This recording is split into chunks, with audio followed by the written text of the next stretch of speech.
सभी का इस चैनल पे स्वागत है। और मैं आज अपनी न्यू वीडियो लेकर हाज़िर हूँ। बहुत टाइम बाद मैं आई हूँ एंड आज हम लेसन 6 पढ़ेंगे, क्लास 10th का बायोलॉजी का लाइफ प्रोसेस। और मैं ये बहुत इजी वे में आपको समझाने वाली हूँ। हर एक लाइन का मतलब समझाऊंगी। ये पूरी NCERT से है और आप लोगों को बहुत अच्छे से समझ में आएगा। ये मैं बहुत शॉर्ट वीडियोस में बनाऊंगी और ज़्यादा लॉन्ग वीडियो नहीं बनेगी। हर पार्ट में पहले हम न्यूट्रिशन कंप्लीट करेंगे, फिर रेस्पिरेशन, फिर ट्रांसपोर्टेशन, ऐसे करते हम सब चीज़ें कंप्लीट करेंगे लाइफ प्रोसेस में। आइए वीडियो स्टार्ट करते हैं। लाइफ प्रोसेस स्टार्ट करते हैं। जो ये ब्रीफ दे रखा है इसमें आपको ये बताया हुआ है कि हम कैसे डिफरेंस कर सकते हैं कि कोई ज़िंदा है या नहीं है। ठीक है। जब डॉग रनिंग, हमारे मूवमेंट से हम कुछ खा रहे हैं या बोल रहे हैं, हम इससे शो होता है कि ये ज़िंदा है। ठीक है, मूवमेंट हो रही है। ठीक है, मूवमेंट शो हो रहा है कि वो they are running, they are chewing, digesting या loudly speaking and like this type of things. ठीक है, मूवमेंट जो होता है वो बहुत कुछ कुछ में बहुत स्लोली ही होता है। Movement over very small scales will be invisible to the naked eye.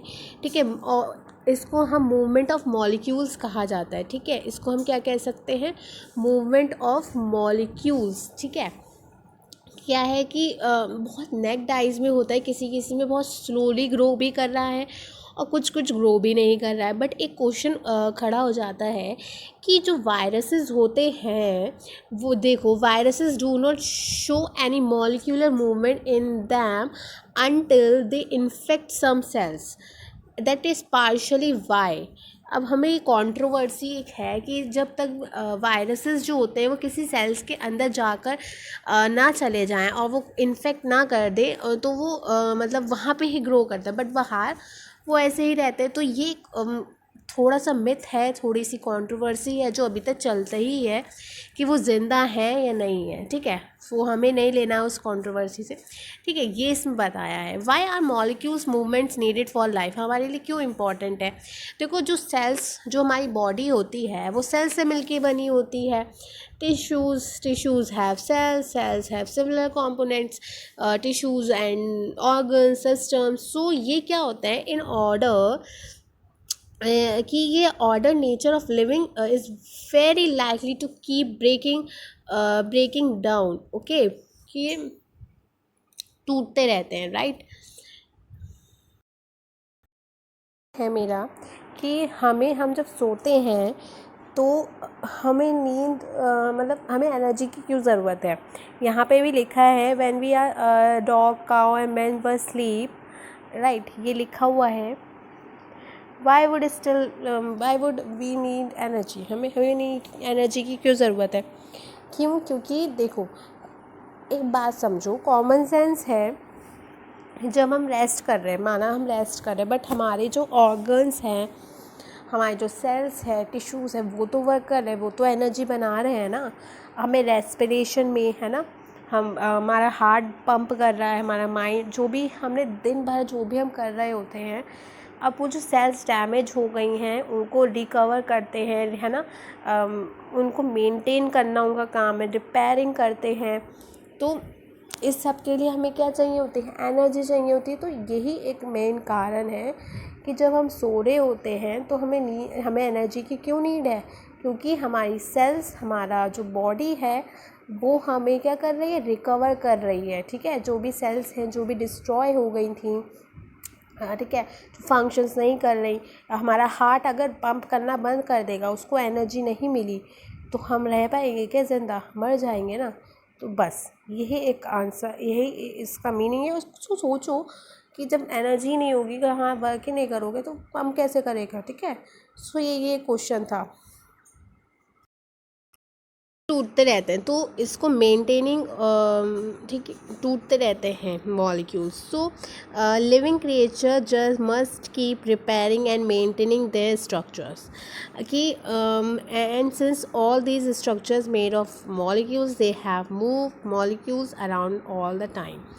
ठीक है, ये करते रहते हैं। What are maintenance process in living organism, तो हम ये इसमें पढ़ेंगे कि हमारी सेल्स को रिपेयर करने के लिए, कि जब वो बहुत ख़राब हो जाती हैं, तो आपको पता ही है कि मिलियंस ऑफ सेल्स हमारी बॉडी में बनती हैं रोज़ और डिस्ट्रॉय भी होती हैं, तो रिपेयरिंग करने के लिए ये सब होता है। अब हम पढ़ेंगे what are life process. Life process क्या है, क्यों ज़रूरत है। तो maintenance function of living organism must go on even when they are not doing anything particular. देखो लाइफ प्रोसेस क्या है, हमें ज़िंदा रहने के लिए हमें क्या क्या चीज़ें चाहिए। हमें ब्रीथिंग की ज़रूरत है, यानी कि रेस्पिरेशन हमें चाहिए, डाइजेशन हमको चाहिए, हमें फूड की ज़रूरत है, हमें उस फूड को ट्रांसपोर्ट करने की ज़रूरत है, राइट।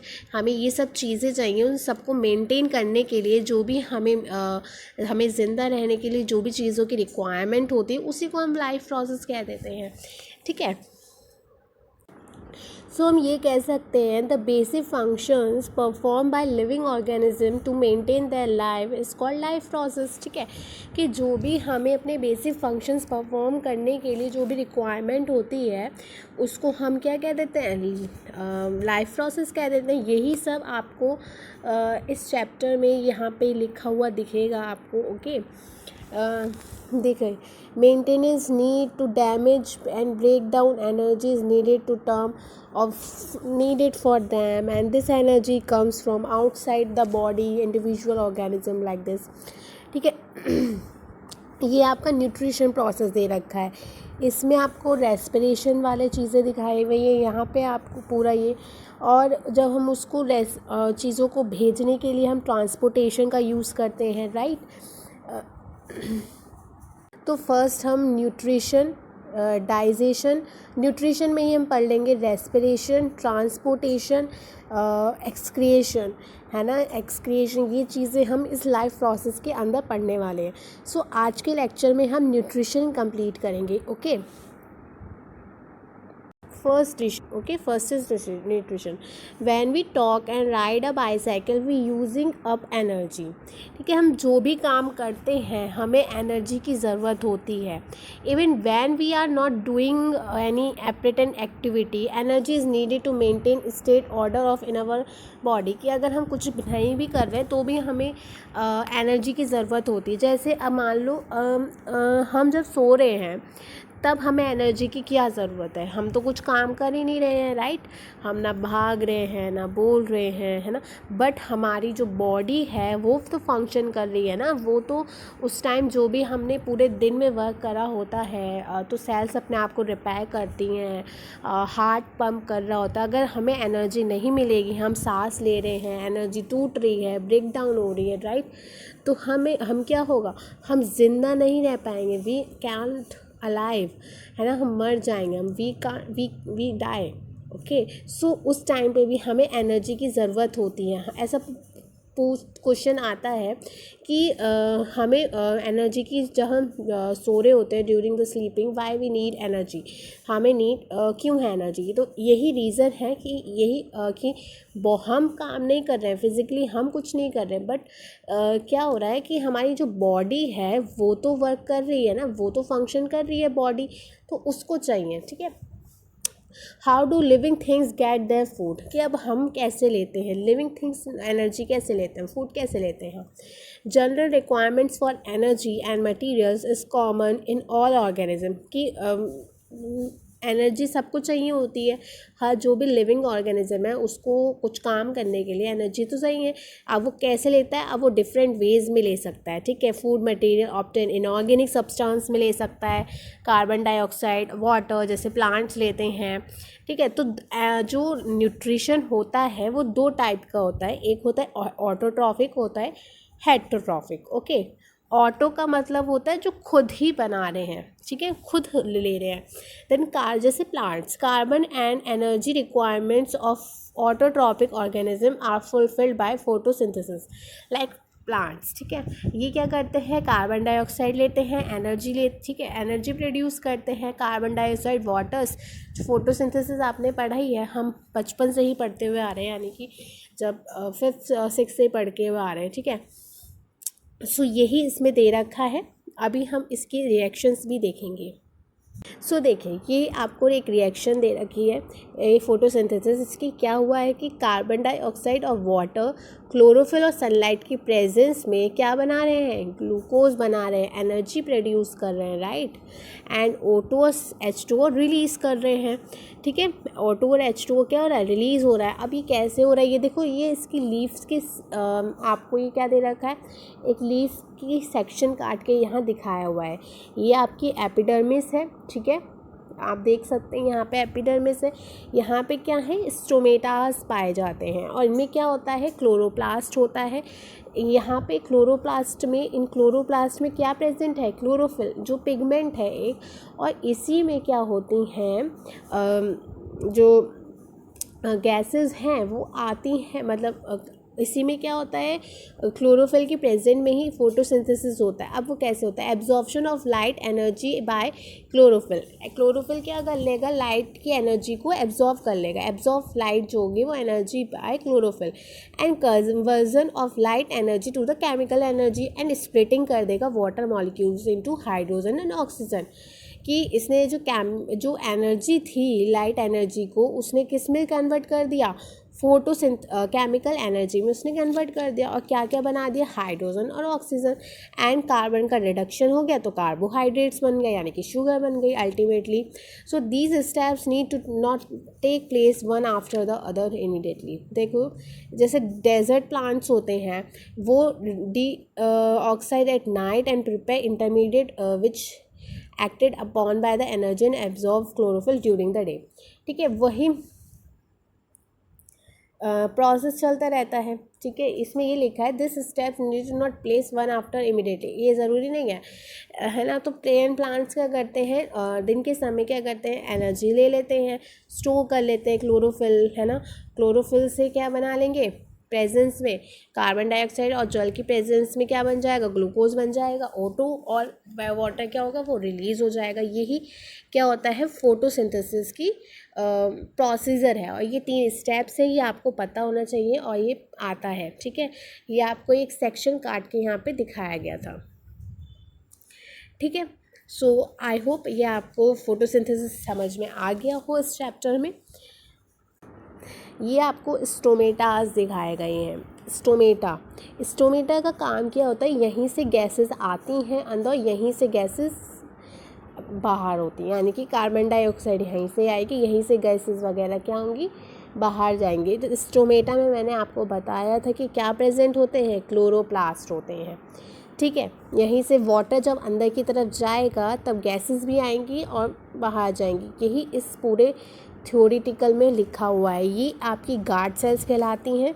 मैं एक मिनट दूसरे पेन से दिखा देती हूँ।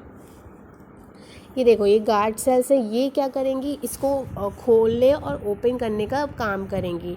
Open and close stomatal pores दिखाए हुए हैं, ठीक है। यही इसका काम करेंगे, ओके। सो ये आपको समझ में आया होगा। तो now let's study how the plants obtain carbon dioxide. In this class 9 we had talk about stomatas which are tiny pores present in the surface of leaves की सरफेस पे अभी मैंने आपको दिखाया था, ठीक है। Massive amount of gases exchange take place in the leaves through these pores of for a purpose, and but it important to note here the exchanges of gases across surface, stems, roots, leaves as well. ये सबसे ही होती है, since large amount of water can also lost to this stomata, इससे ही ज़्यादातर amount water lost होता है. It does not need carbon dioxide for photosynthesis. The opening and closing of the pore is function of guard cells. जो मैंने आपको बताया है, ये opening of closing का function कौन परफॉर्म करेंगी सॉरी guard cells प्रेजेंट करेंगी, परफॉर्म करेंगी, ओके।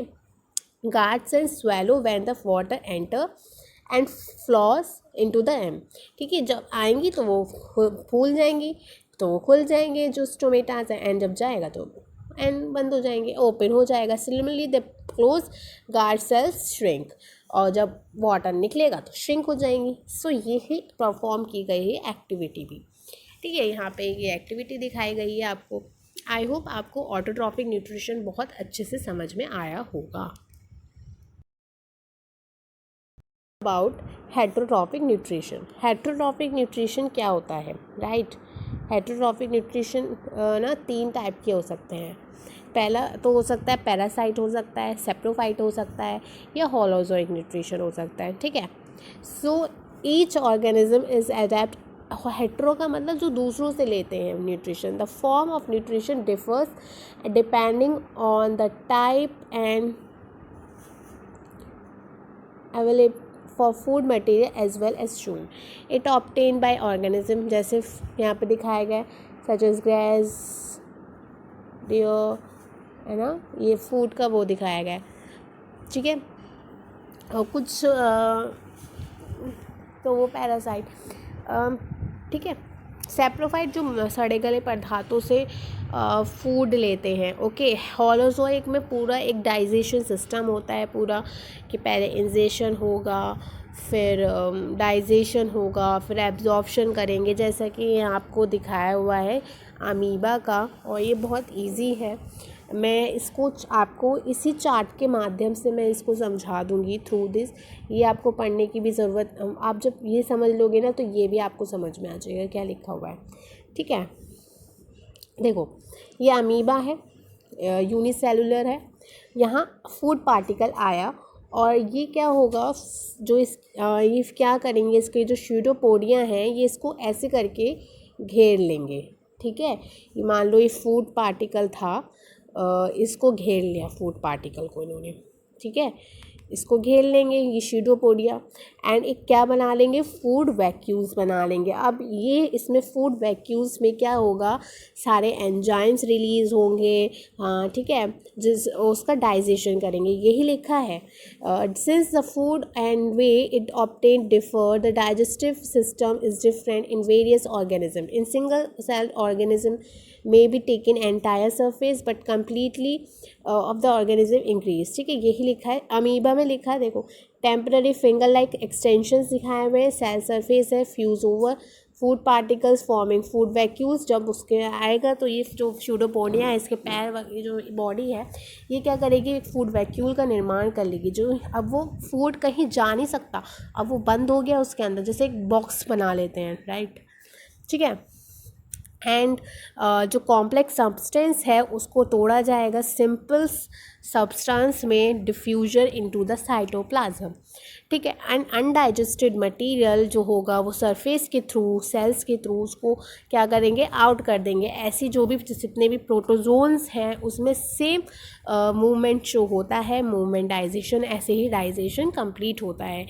आगे आप, आई होप आपको एग्जाम्पल, आई होप आपको ये समझ में आ गया हो फूड कैसे गया, ठीक है। एक बार और समझ लेते हैं अगर नहीं आया हो, और यही लिख रहा है, मैंने आपको अभी रीड भी करके दिखाया। देखो, फूड पार्टिकल गया, इसने स्यूडोपोडिया थे, इसने क्या बना लिया, एक फूड वैक्यूल बना लिया। अब यहाँ से क्या होंगे, ये सारे सेल्स साइटोप्लाज्म से जितना भी है एंजाइम्स वगैरह से क्रिएट होंगे, उसको डाइजेस्ट करेंगे, सिंपलेस्ट फॉर्म में बदलेंगे, ठीक है। फिर जो फूड हो जाएगा उसको एब्जॉर्ब कर लेंगे, जो वेस्टेड मटेरियल है उसको थ्रू आउट कर देंगे through the surface of the cell, ठीक है, एंड थ्रोन आउट। आया समझ में? ऐसे ही ह्यूमन बीइंग्स में है, उसमें हमारे में एलिमेंट्री कैनाल है, बेसिकली लॉन्ग ट्यूब एक्सटेंडेड, और आपको पता है कम से कम 8 to 9 मीटर लॉन्ग होती है हमारी alimentary canal. I know you know that, ठीक है। सो देखो, फर्स्ट स्टेप जो होता है वो इंजेशन होता है, ठीक है। अगर आपको स्टेप्स नहीं याद हैं तो याद हो जाएंगे। सेकंड स्टेप जो होता है वो आपका डाइजेशन होता है। इजेशन का मतलब जो भी हम फूड लिया, माने कि माउथ में जब हमने फूड लिया तो उसको हम इजेशन कहेंगे। थर्ड स्टेप जो होगा वो एब्जॉर्प्शन होगा। Fourth step assimilation and fifth step egestion. ये आपको याद होना चाहिए। अभी हम डायग्राम के थ्रू सब समझ लेंगे। देखो, इजेशन जब हमने फूड लिया यानी कि माउथ, ठीक है, माउथ में ही, ओके, उसमें हमने माउथ में लिया, माउथ में क्या क्या प्रेजेंट होता है, टीथ होते हैं, सैलिवरी ग्लैंड्स होती हैं, ठीक है, टंग होती है। सैलिवरी ग्लैंड्स क्या करेंगी, सलाइवा रिलीज़ करेंगी, इसको हम बकल कैविटी भी कह देते हैं, पूरे माउथ के जो पोर्शन होता है, ठीक है। देखो इसमें ही पूरा सब समरी इसमें लिखी हुई है, समराइज लिखी हुई है, मैं भी एक्सप्लेन करूँगी रीड करके, पहले हम समझ लेते हैं, ठीक है। उसमें क्या होते हैं, एंजाइम्स होते हैं सलाइवा में, सैलिवरी ग्लैंड्स में, वो क्या करेंगी, एंजाइम सिक्रिएट करेंगी, सलाइवरी एमाइलेज निकालेगी जो स्टार्च को सिंपलेस्ट शुगर में तोड़ देगा, ठीक है। क्या करेगा, स्टार्च क्या है, एक कार्बोहाइड्रेट है, इसको सिंपलेस्ट शुगर में तोड़ देगा, ठीक है, ठीक है। यानी कि जो स्टार्च होता है वो किस में टूट जाएगा, माल्टोज में टूट जाएगा, ठीक है, माल्टोज में सब टूट जाएगा स्टार्च, और माल्टोज से ग्लूकोज में। यानी कि अगर आपसे पूछा जाए कि हमारा डाइजेशन कहाँ से स्टार्ट होता है, तो आप कह सकते हो कि डाइजेशन जो है वो हमारा माउथ से ही स्टार्ट हो जाता है, ठीक है। हमारा माउथ से ही क्या हो जाता है, इस डाइजेशन का डाइजेशन प्रोसेस स्टार्ट हो जाता है, ये आप सबको पता है, ठीक है। अब ये कौन निकाल रहा है, एमाइलेज, ठीक है। और सलाइवा क्या करता है, बैक्टीरिया को किल करने का भी काम करता है, जो भी हमारे माउथ के साथ बैक्टीरिया चले गए हैं उसको किल करने का काम भी कौन करेगा, सलाइवा ही करेगा, ठीक है। सलाइवा क्या करेगा, उसको किल करने का काम करेगा, और उसको क्या करेगा, लसलसा सा बना देगा, बोलस टाइप छोटे छोटे उसमें टूट जाएगा, बोलस, फूड बॉलस कह देते हैं उसको, जिससे हम उसको क्या करेंगे, निकल सकते हैं, उसको सॉलो कर सकते हैं, ठीक है। जब हमारे मुख में भोजन भी नहीं होता है तब भी वो क्या करता है, गीला बनाए रखता है, जिससे हम बोलने में हमें आसानी हो, ठीक है, बोलने में हमें आसानी हो। बुलान में क्या होता है, लाइसोजाइम होता है, ठीक है, एक एंजाइम होता है लाइसोजाइम, जो कि किल करता है बैक्टीरिया को, ठीक है। सो ये लाइसोजाइम के काम है। और कहना, हमारे जो टीथ होते हैं वो फूड को तोड़ने में, यानी कि उसको कट करने में हमारी हेल्प करते हैं, ठीक है। इंसीजर्स, कैनाइंस, मोलर्स, प्रीमोलर्स, ये पाए जाते हैं हमारे में टीथ, राइट। तो ये हो गई माउथ, बकल कैविटी की बात। अब ये फूड धीरे धीरे, अब इसमें देखिए ये फूड धीरे धीरे कहाँ जाएगा, ईसोफेगस में से होके जाएगा, ठीक है। अब ये जो फूड होगा ये इस ट्रैक में से, फूड पाइप में से होता हुआ कहाँ चला जाएगा, स्टमक में, कहाँ जाएगा, स्टमक में। इसमें कौन सा मूवमेंट होता है, पेरिस्टाल्टिक मूवमेंट कौन सा मूवमेंट होता है, पेरिस्टाल्टिक मूवमेंट। ये देखिए यहाँ लिखा हुआ भी होगा कि यहाँ पे कौन सा मूवमेंट शो होता है। इसके मूवमेंट के थ्रू क्या होता है, जो फूड होता है, जो भी बोलस गया, फूड बॉलस, वो अंदर नीचे की तरफ, ये देखिए पेरिस्टाल्टिक मूवमेंट शो करता है और पुश करता जाता है फूड को, ठीक है, फॉरवर्ड, आगे की तरफ। अब ये कहाँ चला जाएगा, स्टमक में चला गया। स्टमक में क्या क्या प्रेजेंट है, गैस्ट्रिक जूस प्रेजेंट है, कौन सिक्रिएट करती हैं, गैस्ट्रिक ग्लैंड सिक्रिएट करती हैं, ठीक है। ये अब यहाँ पे देखो एक बात नोटिस करना, यहाँ पे क्या होते हैं, यहाँ पे स्टमक की एंडिंग में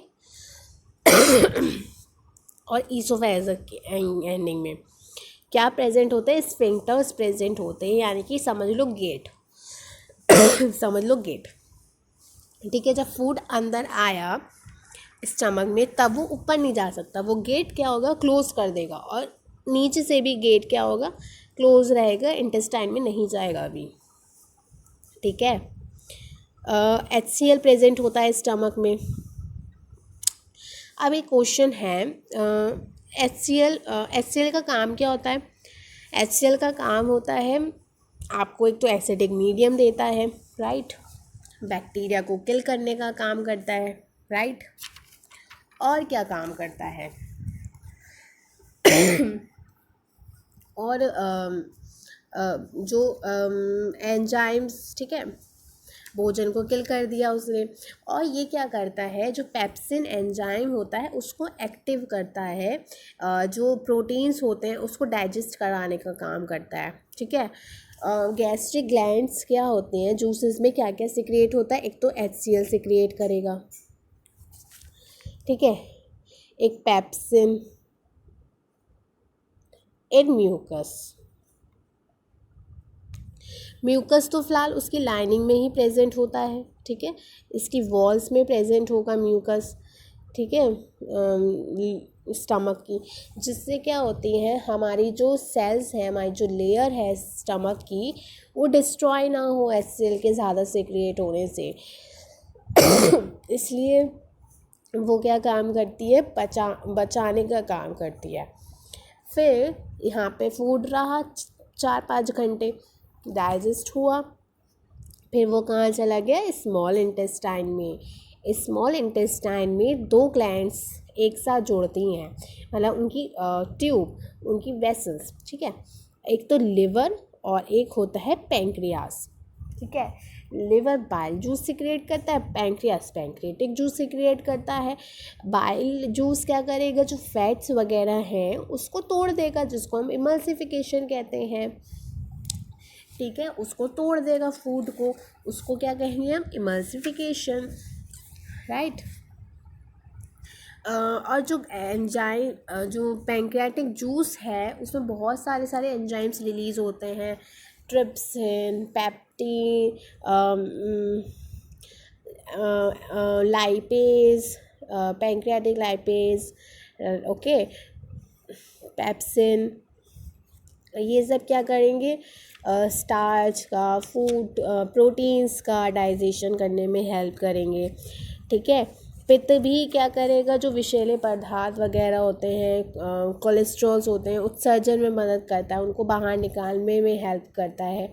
और ये क्या करता है, हमारा वहाँ पे स्टमक में मीडियम कैसा था, एसिडिक था ना, ये क्या करेगा, उसको क्षारीय कर देगा, ठीक है, अम्लीय को क्या कर देगा, क्षारीय कर देगा, कौन, बाइल जूस। अब यहाँ पे क्या होंगे, इंटेस्टाइन में क्या होगा, डाइजेशन होगा, और यहीं पे ही एब्जॉर्प्शन भी स्टार्ट हो जाएगा। अब हम थोड़ा सा रीड कर लेते हैं, ठीक है, डाइजेशन ख़त्म हुआ, अब क्या होगा, एब्जॉर्प्शन। मैंने थर्ड स्टेप क्या बताया था, एब्जॉर्प्शन। स्टमक, स्मॉल इंटेस्टाइन में ना छोटी छोटी फिंगर लाइक स्ट्रक्चर्स होती हैं, जिसको हम विलाई कहते हैं, वहाँ से क्या होंगी, वो एब्जॉर्व कर लेंगी और ब्लड वेसल्स में भेज देंगी, ब्लड वेसल से वो सेल्स में जाएंगी, जिसको हम एसिमिलेशन प्रोसेस कहते हैं, ठीक है, वो सेल्स हमारा यूज़ कर लेंगी, और जो भी वेस्टेड मटेरियल है, जो अनडाइजेस्टेड फूड है, वो हमारा इंटेस्टाइन में, बड़े इंटेस्टाइन में चला जाएगा और स्टमक के थ्रू बाहर निकल जाएगा, सॉरी, एनएस के थ्रू, ठीक है। अब हम ये रीड कर लेते हैं, मैं जल्दी से फटाफट रीड कर देती हूँ आप लोगों के लिए। यही सब लिखा है जो मैंने आपको एक्सप्लेन किया है, और बहुत अच्छे से एक्सप्लेन किया है मैंने, आप लोगों को समझ में आएगा, और नहीं आया तो प्लीज़ कमेंट सेक्शन में लिखिएगा, okay. We eat various type of food, देखिए यहाँ से हम जहाँ से स्टार्ट हो रहा है वहाँ से स्टार्ट करते हैं, ठीक है। डाइजेशन क्या करता है, कॉम्प्लेक्स फूड को स्मॉलर मॉलिक्यूल्स में तोड़ देता है। Saliva contain enzyme called salivary amylase breaks down to starch with the complex molecules in the simple sugar, यानी कि माल्टोज में चेंज कर देगा वो उसको, ठीक है, सिंपल शुगर में। And tongue is a muscular होती है, teeth, saliva and move around and mouth while chewing by the muscular tongue के थ्रू हम मूवमेंट कर सकते हैं। फिर ये कहाँ जाएगा, regulates the digest along and it process properly in each part. The lining of the canal has muscles and contract rhythmically in order and push the forward, and these peristaltic movement occurs along the gut. यही इसकी बात की गई है ये, ठीक है। और ये इसोफेगस में गए, stomach is a large organ which expand when food enters, expand कर जाएगा, इससे मस्कुलर वॉल्स पाई जाती हैं। Stomach helps in mixing the food थ्रूली move, digestive juices release होंगे। The digestion in stomach is taken care by the gastric glands present in the wall of the stomach, and these release hydrochloric acid, HCl निकलेगा, proteins, digestive enzyme called pepsin release होते हैं. मैं आपको बस main करके दे देती हूँ, ठीक है. एंड देन म्यूकस, ठीक है. Hydrochloric acid secretes an acidic medium which facilitate then action. And what other function do you think served is by acid? Mucus protect inner lining of the stomach from the action of the acidic under the normal condition, ठीक है. And happen adults completely acidic and can be released to what be seen discussed above. वही जो मैंने बताया था, देखो यहाँ पे आगे स्फिंक्टर मसल्स होती हैं विच release in small intestine into the small amounts of small intestine, ठीक है. And this is the longest part of alimentary canal which is filtered into the compact space about because of extensive slow oiling की वजह से बहुत लंबी भी होती है. बट आपको पता होगा कि इसको स्मॉल इंटेस्टाइन क्यों कहते हैं, क्योंकि इसका जो चौड़ाई है, ल्यूमेन है, वो छोटा है. बट अगर हम बात करें तो ये बहुत लंबी है, लार्ज इंटेस्टाइन से भी बहुत लंबी है. ओके देखो अब यहाँ पे एक क्वेश्चन उठता है कि हार्बीवोरस की इंटेस्टाइन सबसे लंबी क्यों होती है. Herbivorous eating grass need longer small intestine to allow cellular to be digested and meat is easier to digest and hence carnivorous tigers shorter smaller time. So ये क्वेश्चन बन सकता है कि क्यों लंबी है, क्यों छोटी है. बिकॉज जो हार्बीवोर्स होते हैं, सेलुलोज होता है, उसको डाइजेस्ट करना बहुत मुश्किल होता है, इसलिए बहुत टाइम लगता है. टाइम टेकन सब्सटेंस है ये सॉरी. बट जो हमारे जो कार्निवोर्स होते हैं, जो मीट खाते हैं ना, उसको डाइजेस्ट करने में थोड़ा कम टाइम लगता है, इसलिए उनकी स्मॉल इंटेस्टाइन छोटी होती है. ओके सो ये क्वेश्चन बनता है in the side of complete digestion carbohydrate. इसमें क्या हो जाएगा, कंप्लीट डाइजेशन हो जाएगा कार्बोहाइड्रेट का, प्रोटीन का एंड फैट्स का. ओके और मैंने आपको बताया लिवर एंड पैंक्रियाज सिक्रिएट कर देती हैं जो भी जूसेस वगैरह होते हैं. And bile juice, liver addition and active fats and present under this large globules makes different enzymes and act bile break down into the small and, ठीक है, जिसको इमल्सिफाइंग एक्शन कहते हैं, right. Pancreas secrete pancreatic juice which contain trypsin, digesting proteins, lipase, breaking down of emulsifying fats also. ठीक है, अब ये digest हो गया, ग्लूकोज बन गया, सब टूट गए ग्लूकोज में कार्बोहाइड्रेट, ग्लूकोज में फैटी एसिड्स, कोलेस्ट्रॉल्स और फैटी एसिड्स में टूट गए. अब देखो मैंने आपको बताया था कि लाइनिंग जो होती है, फिंगर लाइक प्रोजेक्शंस होते हैं जिसको विलाई कहते हैं, which increase the surface area for absorption. ये क्या कर देगी, सरफेस एरिया को बढ़ा देगी एब्जॉर्प्शन करने के लिए, ठीक है. और कहाँ भेज देगी, सेल्स में भेज देगी, और एनर्जी और उसमें टिश्यूज़ में चली जाएंगी, और ये क्या करेंगी, ओल्ड टिश्यूज़ रिपेयर्स कर लेंगी, नए बना लेंगी, ठीक है. And unabsorbed food is sent into the large intestine and it will absorb more water and materials. Large intestine का काम होता है सबसे ज़्यादा से ज़्यादा वाटर को एब्जॉर्ब कर लेना. सो यहीं पे ये, और फिर वापस एग्जिट चला जाएगा, एग्जिट कहाँ जाएगा, एनस में, ठीक है, और वहाँ से सिक्रेट हो जाएगा. आई होप आपको ये चैप्टर समझ में आया हो, ये न्यूट्रिशन वाला समझ में आ गया हो, ठीक है. नेक्स्ट उसमें हम रेस्पायरेशन पढ़ेंगे, ठीक है. बहुत इजी था, कुछ नहीं है, माउथ में लिया. मैं एक बार सिंपल फॉर्म में मैं अभी बता देती हूँ, कुछ नहीं है, बहुत इजी है. माउथ में लिया, माउथ में क्या होती है, सैलिवरी ग्लैंड्स होती हैं, सलाइवा सिक्रिएट किया, उसने एमाइलेज सिक्रिएट का एंजाइम, वो डाइजेस्ट करेगी स्टार्च का और सिंपल शुगर में तोड़ देगी। फिर ईसोफेगस में जाएगा,